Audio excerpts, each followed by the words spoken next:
The grand hall of the Zalari Empire shone like a temple of light. Golden pillars reached the ceiling, and the floor reflected everything like still water. Around the hall stood dozens of tall alien nobles, each one with silver-blue skin and glowing violet eyes. They whispered softly among themselves, their voices sharp and cold. At the center, on a raised platform, stood Princess Lysera, the only daughter of Queen Seraphine. Her beauty was like the moon, cold, distant, and untouchable. But today her sharp eyes were not calm. They burned with cruel amusement as her gaze rested on the man kneeling before her throne. He was human. The guards had dragged him in after a battle near the border world of Kirin. His name was Captain Marcus Hale, one of the last soldiers from the defeated Terran fleet. His armor was broken, his face covered with dust and dried blood, yet his eyes, brown, tired but unbroken, met hers without fear. "So this," Lysera said with a faint laugh, "is the warrior who dared to fight the Zalari Empire." The nobles around her chuckled. To them, humans were weak, primitive creatures who had no place in the galaxy's great wars. Marcus didn't reply. He simply knelt, silent, his breathing steady. Lysera stepped closer, her long white robe whispering against the marble floor. She circled him slowly, like a queen inspecting a strange animal. "I thought humans were taller," she said mockingly, "and stronger. But you look small." Still, Marcus said nothing. His silence irritated her. "Do you not bow when a princess speaks?" she demanded. Finally, his calm voice broke the silence.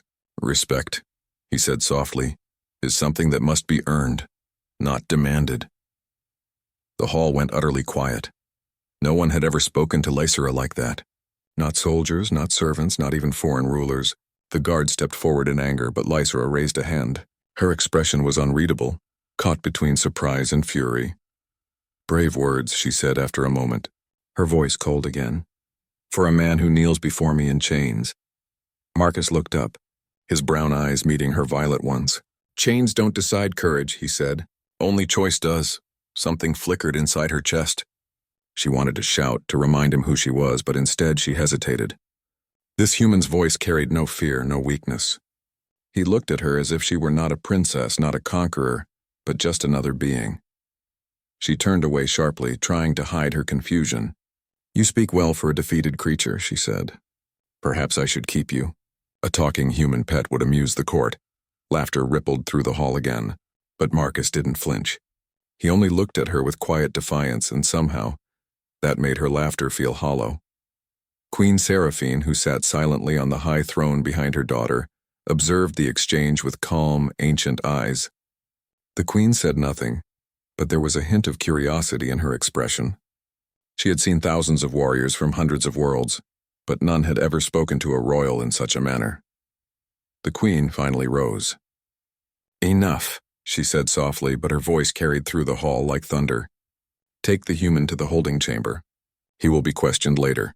The guards bowed and grabbed Marcus by the arms. He didn't resist as they led him away. Lysera watched him go, her heart beating faster than she wanted to admit. His words echoed in her mind. "Respect is earned." She clenched her fists.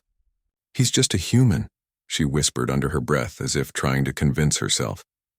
But as she turned and looked at the empty space where he had stood, she felt something strange. It wasn't anger. It wasn't pride. It was something she didn't understand. Something that made her chest feel tight. That night, as the stars burned outside the royal palace, Princess Lysera found herself standing at her balcony, thinking about the human prisoner. His face, his voice, his courage, and for the first time in her life she wondered if there was more to strength than power and pride. The next morning, the sun of Zalara Prime rose over the shining towers of the capital. Its golden light touched the marble roofs and made the air shimmer like molten glass. Inside the royal arena, hundreds of alien nobles gathered to watch something unusual, a trial that the princess herself had announced. Princess Lysera stood at the top balcony, dressed in silver armor that gleamed like liquid light. Her long white hair floated in the wind, and her sharp violet eyes watched the ground below where Marcus stood. Unarmed, surrounded by guards, she had ordered this test. In truth, she wanted to humiliate him, to remind the human of his place. Yet deep inside she was curious. She wanted to see if the strange spark in his eyes yesterday had been pride, or real courage. Lysera raised her voice clear and proud. The human speaks of respect and courage. Let us see if he can prove it. He will fight one of our royal guards. If he wins, I will grant him freedom for a day. If he loses, he returns to his cage. The crowd cheered. The sound echoed like thunder in the open sky. From the far side of the arena stepped a massive Zalari warrior, almost twice Marcus's height. His name was Commander Vareth, one of the strongest in the royal guard. His skin glowed faintly blue and his armor pulsed with energy. He carried a long energy staff humming with power. Marcus looked up, his eyes steady. He wore no armor, only simple training clothes. A soldier against a giant, a man against an empire. Lysera crossed her arms. Begin. Vareth moved first, fast and confident. His strikes were powerful, each one meant to crush. Marcus barely dodged the first blow, the staff grazing his shoulder with a spark. He stumbled but didn't fall. Dust rose around his feet as the alien charged again. The humans in the crowd, few in number, held their breath. The aliens laughed, but Marcus didn't give up. He waited, watched, studied the rhythm of Vareth's moves. His training as a Terran soldier was built on survival, not brute strength. When Vareth swung again, Marcus ducked low, grabbing a piece of broken spear from the arena floor. He rolled under the alien's legs and struck the joint behind the knee. The sound of metal hitting bone echoed. The giant stumbled. The crowd gasped. Marcus used the moment. He climbed the guard's back, wrapping his arm around the alien's neck and pressing the broken spear against the throat joint of the armor. For a heartbeat, everything went still. Then the guard fell forward, breathing heavily. The match was over. Marcus stood, sweat dripping down his face, chest rising and falling fast. He didn't smile. He didn't raise his hand in victory. He just looked up at the balcony where Lysera stood. The crowd was silent. Even the nobles who had laughed moments ago were now whispering in disbelief. A human had defeated one of their elite guards, with no armor, no weapon, no power. Lysera's lips parted slightly. Her fingers tightened on the railing. She couldn't understand it. How could someone so ordinary move like that? Survive like that? When Marcus finally spoke, his voice carried across the arena. I didn't fight to entertain you, he said quietly. I fought because I still believe my life has meaning. His words struck her heart like an arrow. Later, in her private chamber, Lysera tried to push the memory away. But his voice wouldn't leave her mind. His courage wasn't loud or proud. It was quiet, real unshakable. Her maid approached and said softly, Princess, the queen wishes to see you. Lysera turned to the window, looking out at the bright horizon. Tell her I'll come soon, she said. But her mind wasn't on her mother. It was on the human who had faced death without fear. She whispered to herself, He fights like a fool, yet I've never seen such strength. And for the first time, Princess Lysera wondered if her empire's power meant less than the human's will to live. The palace corridors were silent that evening. The light from the twin moons of Zalara fell through the crystal windows, bathing everything in silver-blue glow. Princess Lysera stood alone near the window, her hands clasped behind her back. Her mind was not at peace. She could not forget what had happened in the arena. The image of the human, his body bruised, his eyes steady, his quiet strength, kept returning to her thoughts again and again. She told herself it was anger. She told herself she only wanted to understand how he had dared to win. But deep inside, she knew it was something else, something far more dangerous to her pride. When the guard entered the chamber and bowed, she quickly straightened. Bring the human, she ordered. I wish to speak with him. Moments later, Marcus was brought before her. He was still wearing the same torn uniform, but his injuries were wrapped in white bandages. His steps were slow but sure, and when he stood before her, he didn't kneel. Lysera noticed that small act. It irritated her, but it also drew her attention. You fought well today, she began, her tone cold but calm. But do not think a single victory changes what you are. Marcus met her gaze. And what am I, princess? She smiled faintly, the way a predator might. You're a survivor of a broken world. A man from a defeated race. You fought because you had nothing left to lose. He tilted his head slightly. You think courage only comes from victory? Her smile faded. It comes from strength. From power. Things your kind never had. Marcus's voice was quiet, but there was steel inside it. You think strength is power over others. But real strength is standing for what's right even when you have nothing left. Lysira's eyes flashed. You dare to speak of right and wrong to me. My empire brought peace to 100 worlds. Peace? Marcus repeated. Or silence? You forced others to obey. That's not peace. That's fear wearing a crown. For a long moment there was only the sound of their breathing. Lysira's heart raced, anger and confusion battling. Inside her. No one had ever spoken to her like this, no one had dared. Yet she couldn't look away. His words, simple and calm, carried a strange truth she couldn't ignore. You are bold, she said finally, her voice trembling slightly. Do you not fear death? He smiled faintly. I've seen enough of it. Fear doesn't stop it from coming. Lysira turned away quickly. She didn't want him to see the way her chest tightened. His calmness frightened her, not because he threatened her, but because he made her question herself. You humans are strange, she whispered. You lose everything and still keep fighting. Marcus looked at her gently. Maybe that's what keeps us human. Her heart skipped. Those words, so simple, so quiet, echoed deeper than any speech she had heard in her life. She wanted to reply, to defend her beliefs, but no words came. The silence stretched between them, filled only by the soft hum of the palace walls. Finally, Lysira spoke again, her tone softer this time. You insulted me before. You challenged me today. Why do you not fear me? Marcus looked at her for a long moment, then said, Because fear gives you power, and I refuse to give you mine. Something inside her broke. For years she had been worshipped, feared, and obeyed. But never, never had anyone looked at her without bowing, without trembling. His defiance didn't feel like an insult anymore. It felt honest. Lysira turned away before he could see her expression. You may go, she said quickly. Your words mean nothing. But when he was gone, she sank onto her chair, breathing hard. His words still burned in her chest. That night, Princess Lysira couldn't sleep. The stars outside her window seemed colder, and her heart felt heavier. She kept hearing his voice, calm, stubborn, human, challenging everything she thought she knew. And for the first time in her life, the proud princess of the Zalari Empire felt something she had never known before: doubt. Days passed after the arena fight, but peace did not return to Princess Lysira's heart. She walked through the shining halls of the palace with a restless mind. Servants and guards bowed as she passed, yet she hardly noticed them. Her thoughts were far away, always returning to the same face, the same calm brown eyes that had looked at her without fear. She told herself it was anger, that she only wanted to understand how a simple human could make her feel so uncertain. But late at night, when she stood on her balcony and watched the stars, she knew it was not anger. It was something softer, something she didn't want to name. One morning, Queen Seraphine, her mother, called her to the royal garden. The queen was sitting beneath the great crystal trees, their leaves glowing with pale light. Her long silver hair flowed down her shoulders, and her eyes, deep and wise, watched the world with quiet understanding. Lysira bowed and sat across from her. You called for me, mother? The queen smiled gently. Yes, my daughter. I wanted to see your face. You have been troubled these days. Lysira hesitated. I am fine, mother, but Seraphine could see through her lie. Your eyes are not at peace. Tell me, is it because of the human warrior? Lysira's heart jumped. Why would I care about him?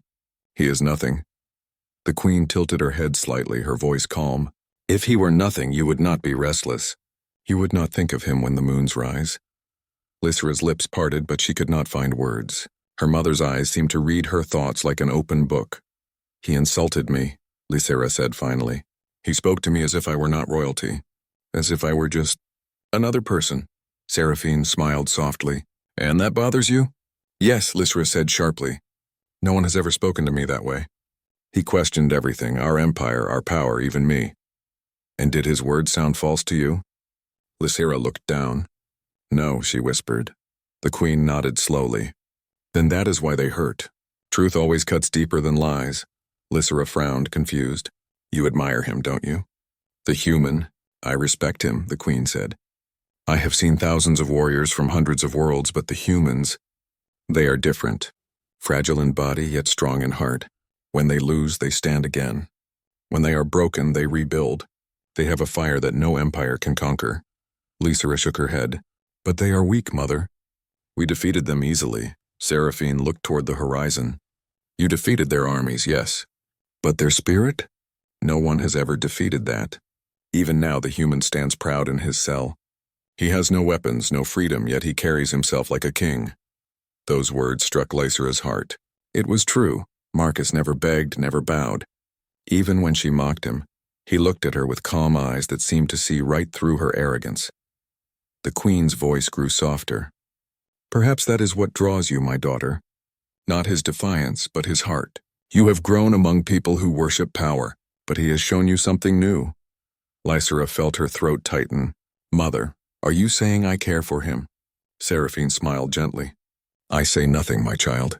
The heart chooses before the mind understands. You will know in time. Lysera lowered her gaze. The queen reached out and touched her hand lightly. Do not fear what you feel, Lysera.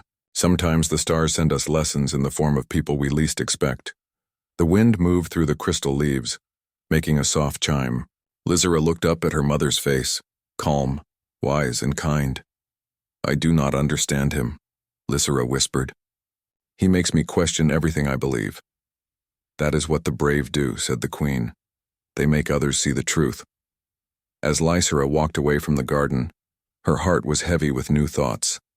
She felt as if her world was beginning to change, slowly, quietly but deeply, and somewhere in the palace, a human warrior sat alone in his cell, staring at the stars beyond the window, thinking of the silver-skinned princess who could not forget him either. The palace of the Zalari Empire stood like a shining jewel under the twin moons. Its walls were built from crystal and gold strong enough to resist war and time, but that night even the strongest walls trembled. It began with a deep rumble, small at first, like thunder far away. Then came a flash of light, followed by an explosion that shook the ground. The alarm siren screamed through the halls. The power core in the lower hangar had exploded, setting the entire east wing on fire. Princess Lysera was in the training hall when the first blast hit. The floor cracked and flames burst from the walls. The heat struck her face and smoke filled the air. Guards shouted, trying to lead her out, but another explosion sent debris crashing down. A heavy beam fell across her legs, pinning her to the floor. Help! She cried, her voice breaking. The guards tried to reach her, but fire cut them off. One by one, they retreated, calling for help. The smoke grew thicker, choking her lungs. Her silver skin was covered in ash, and her heart pounded in fear. For the first time in her life, Princess Lysera, daughter of the queen, ruler of the stars, felt helpless. She tried to push the beam away, but it was too heavy. Her strength failed. The heat pressed closer, and she knew she didn't have much time. Then, through the smoke, she heard footsteps. Slow, heavy, determined. A shadow appeared through the flames. It was tall, moving steadily, coughing but not stopping. When she saw his face, her breath caught. It was Marcus, the human. Marcus, she gasped, her voice weak. How did you... He ignored the question. His eyes scanned the wreckage. Hold on, he said hoarsely. I'm getting you out. He pushed through the fire, his arms blackened with soot. He tried to lift the beam, but it barely moved. The fire roared around them. Leave me, Lysera shouted. You'll die here. He looked at her sharply. Not if you move. He braced himself, used all his strength, and pushed again. Muscles trembled. Pain cut through his arms, but he didn't stop. Slowly, inch by inch, the beam lifted just enough for her to crawl free. He grabbed her hand and pulled her up. The flames surrounded them, painting the air in red and gold. Marcus put his arm around her shoulders. Stay close, he said, coughing hard. Follow me. They moved through the broken halls together, dodging falling debris and heat waves. The fire burned everything behind them. At one point, a wall collapsed, and Marcus pushed Lysera out of the way just in time. A beam hit his back, but he didn't cry out. He only gritted his teeth and kept moving. Finally, they burst through the outer door, collapsing on the marble steps outside. The night air rushed around them, cool and sharp. Lysera coughed, tears streaming down her face from the smoke. Marcus lay beside her, his armor scorched, his skin blistered. She turned toward him, her voice shaking. Why did you come back? You could have escaped. You could have saved yourself. He smiled faintly, his breath uneven. Because that's what humans do, he whispered. We don't leave people behind. Lysera's heart twisted. She stared at him, unable to speak. This man, this fragile creature she had once mocked, had walked through fire to save her life. Guards rushed forward then, shouting for medics. They lifted Marcus carefully, but he didn't resist. His eyes closed as he lost consciousness, his hand still open beside hers. Lysra took his hand in both of hers and held it tightly. Her tears fell onto his burned skin. "Don't you dare die," she whispered, her voice trembling. "Not after saving me." Queen Seraphine arrived moments later, her face pale with shock. She looked at her daughter, then at the burned human. A deep sadness and respect filled her eyes. "Take him to the healing chambers," the queen ordered. "He saved the heir to the throne. He must live." As Marcus was carried away, Lysra stood silently, watching him disappear through the smoke. Her heart ached in a way she had never known before that night. As she sat beside his healing bed, watching his still form, the proud princess finally understood something she had never believed in before. Bravery was not born from power. It came from love, from heart, from something only a human could show. And she realized, with a painful warmth inside her chest, that she would never see him as less again. 3 days passed after the fire. The once busy palace had fallen quiet.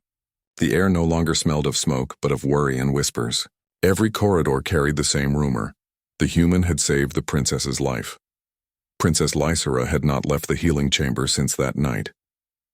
Marcus lay on the recovery bed, his body wrapped in white healing fabric that glowed faintly under the medlights. His breathing was steady now, but weak. The healers said his body had endured terrible burns, yet somehow he survived. Every hour, Lysra sat beside him watching. She had never waited for anyone before, never cared if someone lived or died. But now every breath he took felt like a gift she couldn't lose. When his eyes finally opened, she froze. Marcus looked around, confused, then saw her sitting close. His voice was faint. "You're safe?" Lysra nodded quickly, her eyes shining. "Because of you." He smiled weakly. "Good, then it was worth it." Her throat tightened. She wanted to scold him, to call him foolish for risking his life, but the words wouldn't come. Instead, she said softly, "Don't ever do that again." He chuckled faintly. "I'll try." But deep down, she knew he would do it again without hesitation. That was who he was. Later that day, Queen Seraphine called for a full royal gathering in the Great Hall. Every noble, general, and court leader was summoned. The hall filled with the sound of rustling robes and soft voices. No one knew the reason for the meeting, but they could all sense something important was coming. Lysra entered the hall first. She walked with slow, careful steps, still pale from the smoke but standing tall. Marcus followed behind, his body weak but his eyes calm. He wore a simple tunic provided by the queen. No armor, no chains, no mark of a prisoner. When the queen rose from her throne, the hall fell silent. Her presence commanded attention like the stars themselves. Her voice was calm, but every word carried weight. 3 nights ago, she began, the palace was struck by disaster. Flames consumed the east wing, and my daughter, the princess of the empire, was trapped within. Many tried to reach her, but only one succeeded. She looked toward Marcus. The human stood still, uncertain, as every eye in the room turned toward him. "This man," the queen continued, "walked through fire to save my child. He risked his life when even our strongest guards failed. He showed courage greater than strength and loyalty greater than fear." The hall was silent. No one dared speak. The aliens who once mocked the human now bowed their heads slightly, ashamed of their pride. Lysra looked at her mother, unsure what would come next. Queen Seraphine's voice softened.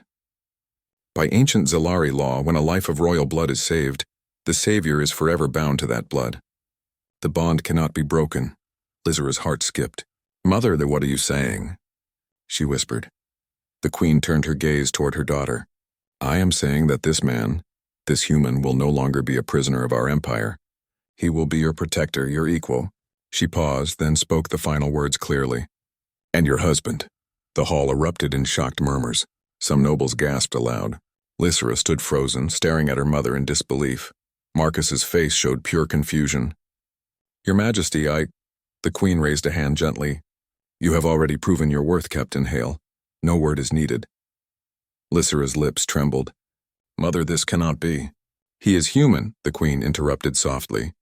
"He is more than that. He has shown a heart greater than most of our kind." "Tell me, Lysra, can you deny that?" The princess opened her mouth to speak, but no words came. Images filled her mind, the way he looked at her with calm eyes, the way he had lifted that burning beam, the way he had held her hand when she thought she would die. No, she could not deny it. The queen stepped closer to her daughter and placed a hand on her shoulder. Do not let pride blind your heart. The stars chose this path, not I. The hall grew silent once again. Lysera turned toward Marcus. His expression was unsure, but his eyes held the same quiet strength that had once angered her, and now humbled her. Something inside her shifted. She didn't bow, but she didn't look away either. For the first time, Princess Lysera looked at him not as a prisoner, not as a human, but as the man who had saved her life, and something inside her whispered that perhaps fate was not cruel after all. The news spread like a storm across the empire. A human, once a captive, once mocked, was now bound to the royal family by sacred law. Every noble court whispered, every servant gossiped, every world that bowed to the Zalari crown sent messages of disbelief. Princess Lysera tried to avoid the eyes that followed her everywhere. She did not know what to feel. Anger, shame, confusion, or the strange warmth she felt every time she thought of Marcus's calm eyes. He was kept in the royal wing now, no longer behind force fields or guards. But Marcus didn't act like a man who had gained power. He stayed quiet, humble, spending hours helping the engineers repair what was lost in the fire. When Lysera passed by him one morning, she saw him kneeling beside a group of alien workers fixing a broken power relay. His hands were covered in grease, his face marked with tiredness. Yet there was a small smile on his lips. One of the younger workers looked up at the princess nervously and whispered, "He works harder than 10 of us, my lady." Lysera didn't reply, but something in her chest softened. Later that evening, she found Marcus standing on the balcony, looking out at the twin suns setting over the alien city. The golden light touched his face, and for a moment he didn't look foreign. He looked almost like one of them. "You should rest," Lysera said quietly as she stepped beside him. He smiled. "I'm not good at resting. I need to be useful." She crossed her arms, pretending to be calm. "You've already done more than enough. You saved my life. You've changed everything." He looked at her then, his gaze steady. "Did I?" She hesitated. "Yes, and I don't know if I should thank you or hate you for it." He laughed softly. "You don't need to do either. I just did what anyone with a heart would do." Lysera shook her head. "No, Marcus. Not everyone would. Not in this empire." Her voice trembled a little. "You were mocked, insulted, even hurt, and yet you still chose to save me. Why?" He looked away toward the horizon. "Because you needed saving." The simplicity of his answer broke something inside her. There was no pride in it, no need for glory. Just truth. For the first time, Lysera's eyes softened completely. "You really are strange, human," he smiled faintly. "You're not the first to say that." Days turned into weeks. Slowly, the palace changed. The guards began to greet Marcus with respect. The servants listened to his advice. Even the nobles, though still cautious, could no longer deny the queen's decision. But it was Lysera who changed the most. She began spending time with him, not out of duty but curiosity. He taught her small things humans did, how they cooked food over flame instead of plasma heat, how they told stories around firelight, how they celebrated survival rather than victory. In return, she showed him her world, the crystal gardens, the glowing libraries, the endless night sky domes, and slowly laughter began to replace the awkward silence between them. One night, under the silver light of Zalar's moons, Marcus said quietly, "You know, back on Earth, we have a saying, love isn't chosen, it grows where courage lives." Lysera looked at him curiously. "And where does your courage live, human?" He met her gaze with that same unshakable calm. "Here," he said, pointing to his heart, "and maybe now." "Beside you," her breath caught. For a moment she saw not a soldier, not a human, but the man who had walked through fire for her. Lysera stepped closer. "You really don't fear me anymore, do you?" He shook his head. "I never did." The silence that followed was gentle like the night itself. And then, for the first time, the princess smiled, truly smiled, at the man she once mocked. Months later, during the Festival of Unity, the queen stood before her people again. Marcus stood at her side no longer as an outsider, but as part of the royal family. When Lysera and Marcus clasped hands before the gathered empire, 1,000 worlds watched in silence. 2 different hearts. One human, one alien had found something rare and beautiful, understanding. As the crowd bowed, the Queen's voice echoed proudly through the hall. Let the stars remember this day, for love has done what war could not. It has united our worlds. Lysera turned to Marcus, her voice barely a whisper. Maybe the stars were right after all. Marcus smiled softly. Maybe they were. And beneath the twin sons of Zealer, the alien princess and the human warrior stood side by side. No longer enemies, no longer strangers, but partners, in heart and in fate.